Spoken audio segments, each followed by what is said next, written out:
அனைவருக்கும் வணக்கம். சுற்றி நின்று ஊரே அடி வாங்குறாருங்க தாவேக்கா தலைவர் விஜய் அவர்கள். என்ன அடி, மொரட்டடி மகேஷ், மொரட்டடிங்க, ஒரே மொரட்டடிங்க.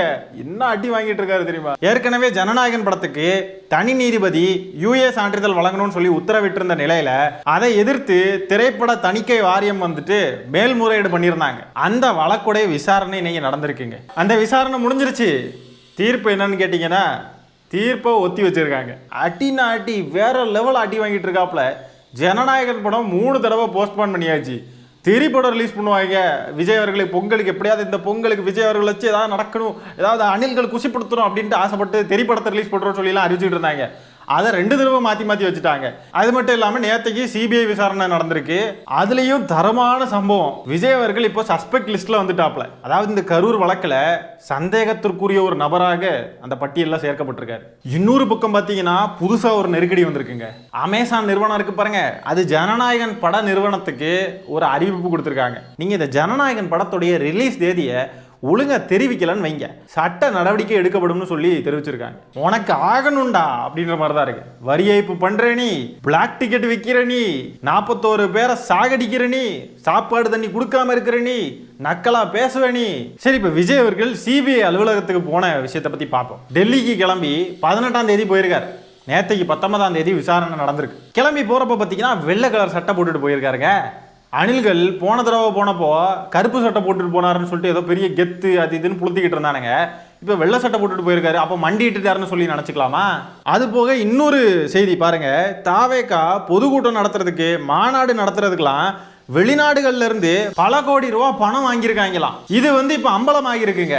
ஆகவே நடிகர் விஜய் அவர்களையும் அவருடைய அரசியல் ஆலோசகரான ஜான் ஆரோக்கியசாமி இருக்கார் பாருங்க, அவரையும் நேத்தைக்கு சிபிஐ ஆபீஸ்ல என்கொயரி பண்ணிருக்காங்க. என்னென்னலாம் பண்றாங்க பாருங்களா. வெறும் பிளாக் டிக்கெட் அது இது. நீங்க லோக்கல் பஞ்சாயத்து இல்ல, இன்டர்நேஷனல் அளவுல சட்டவிரோதமா பண பரிமாற்றங்கள்லாம் நடந்துகிட்டு இருக்கு பாருங்க. இதெல்லாம் தேச துரோக வழக்குல தானே வரும். நீதி வெல்லும்னு ட்வீட் போடுறாரு. நீதி வெல்லும். நீதி வென்றுச்சா? நீதி கொஞ்சம் கொஞ்சமா கொடுத்துக்கிட்டு இருக்காங்க. கண்டிப்பா நீதி வெல்லும்னு நமக்கு நம்பிக்கை இருக்கு. பாப்போம் நீதி எப்படி வெல்லுதுன்னு. குற்றப்பத்திரிகையில விஜயுடைய பேரை சேர்க்க உள்ளதாகவும் தகவல் வந்துகிட்டு இருக்கு. பிப்ரவரி மாசம் முதல் வாரம் இல்லைன்னா 2வது வாரத்துல இந்த வழக்குடைய முதல் குற்றப்பத்திரிகையை தாக்கல் செய்ய சிபிஐ திட்டம் போட்டிருக்காங்க. அதுல விஜய் அவர்களுடைய பேரையும் இன்க்ளூட் பண்ண போறதா தகவல் வந்துகிட்டு இருக்கு. நீதி வெல்லும், புரியுதுங்களா? நீதி வெல்லும். விஜய் அவர்கள்கிட்ட சிபிஐ சராமாரியா கேள்வி எழுப்பியிருக்காங்க. அதுல சில கேள்விகளை பார்ப்போம்.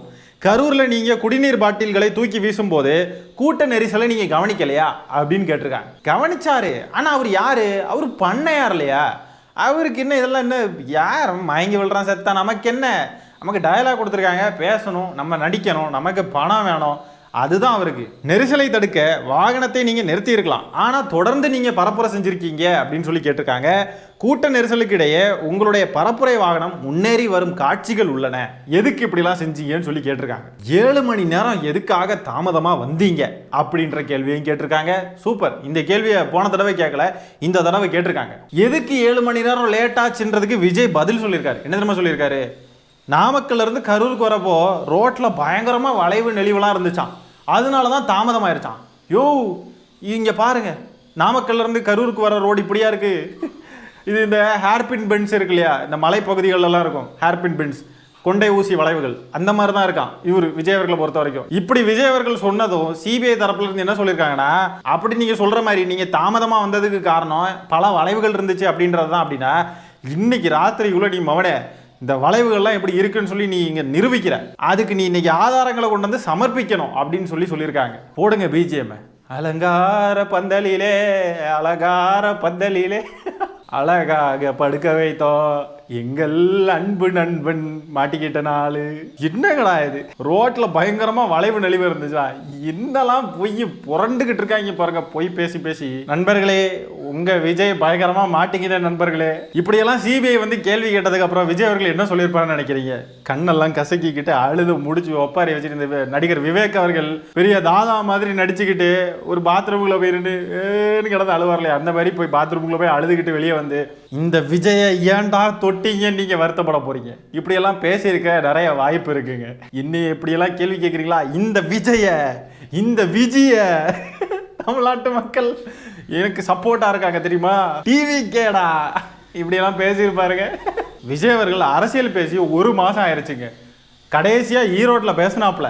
சாரி அவர் அரசியல் பேசுனாருன்னு நம்ம சொல்ல முடியாது, அது அரசியல் கிடையாது, கோமாளித்தனமாக பேசிட்டு போவாப்புல. அந்த கோமாளித்தனத்தை பண்ணி 1 மாதம் ஆச்சு. இனிமேல் பிப்ரவரி மாதம் தான் வெளியே வருவாப்புல போல இருக்கு.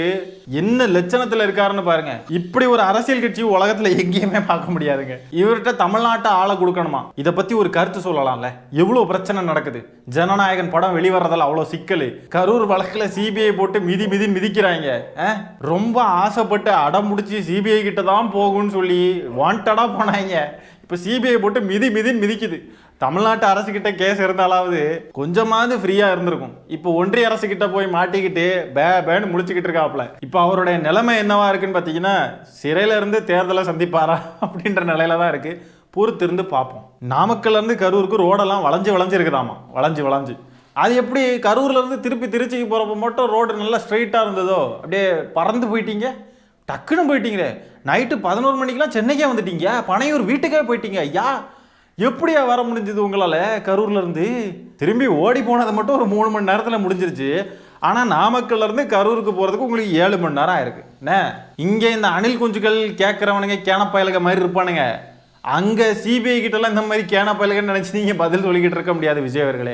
எதுக்காக அந்த இடத்த விட்டு ஓடுனீங்கன்னு சொல்லி கேள்வி கேட்டதுக்கு, அங்கே சூழல் ரொம்ப மோசமாக ஆகும்னு சொல்லி காவல்துறை சொன்னதால கரூர்ல இருந்து நான் புறப்பட்டேன், காவல்துறை அமைத்து கொடுத்த பாதையில தான் கரூரை விட்டு வெளியேறினேன் அப்படின்னு சொல்லிட்டு விஜய் அவர்கள் சொல்லியிருக்காரு.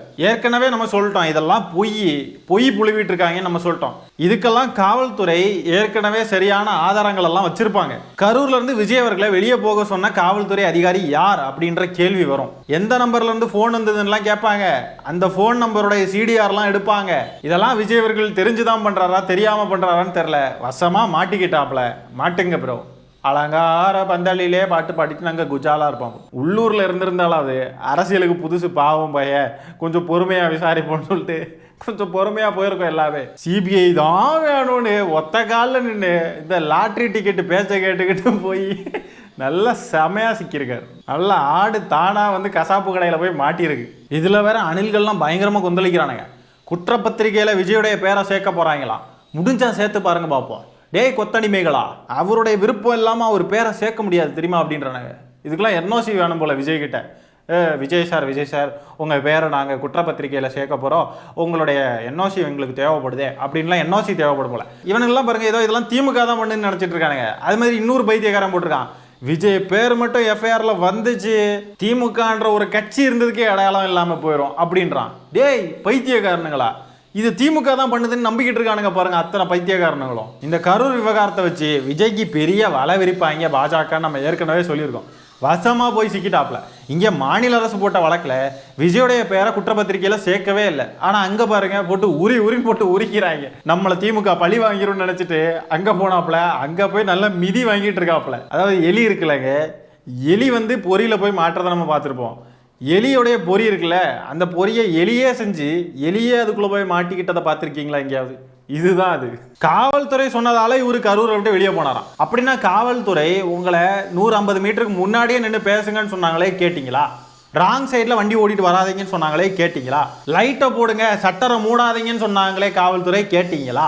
கரெக்டான டைமுக்கு வரணும்னு சொன்னாங்களே, அதை கேட்டீங்களா? சூழ்நிலை மோசமாகும்னு சொன்னாங்களாம், இவரு கிளம்பிட்டாராம்.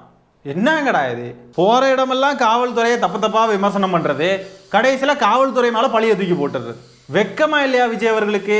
ஆனாலுங்க விசாரணைக்குன்னு போய் சஸ்பெக்டா திரும்பி வரவனே இப்பதான் பாக்குறோம். அப்படி என்னத்தை தான் உளறி வச்சாருன்னு தெரியல. விஜய் இஸ் சஸ்பெக்ட்னு சொல்லிட்டு ஒரு பேர் வர அளவுக்கு உளறி இருக்காப்லன்னா என்னெல்லாம் உளறி வச்சிருப்பாரு நீங்களே கற்பனை பண்ணி பார்த்துக்கோங்க.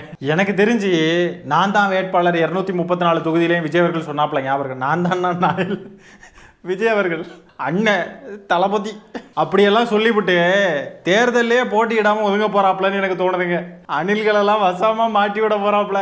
அவர் நின்னாலும் ஒரு தொகுதியிலே ஒரு நட்டை கூட கழட்ட முடியாது. அது ஒரு பக்கம் இருந்தாலும் மொத்தமா சம்பவம் பண்ணி விட போறாங்க. போங்க, என்னமோ நடக்க போகுது. ஒண்ணு பாஜக கூட்டணிக்கு போயிடணும், இல்லைன்னா விஜய் அவர்களால் போட்டியே போட முடியாத நிலை உருவாகும். என்னமோ நடக்க போகுது, நல்ல தரமான சம்பவங்கள் நடக்க போகுது. ஆனா ஒண்ணு மட்டும் சொல்ல ஆசைப்படுறேன், இது வெறும் ட்ரெய்லர் தான். ட்ரெய்லர் கூட இல்லை, இது வெறும் ஃபர்ஸ்ட் லுக்கு தான். ஃபர்ஸ்ட் லுக்கே இந்த கோரமாக இருக்குது. ட்ரெய்லரு படம் எல்லாம் இனிதான் வர இருக்குது.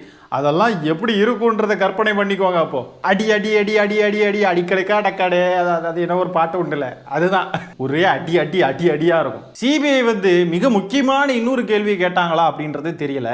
டிசம்பர் மாசத்துல தான் கரூருக்கு விஜய் அவர்கள் போறதா ஏற்கனவே பிளான் பண்ணியிருந்தாங்க.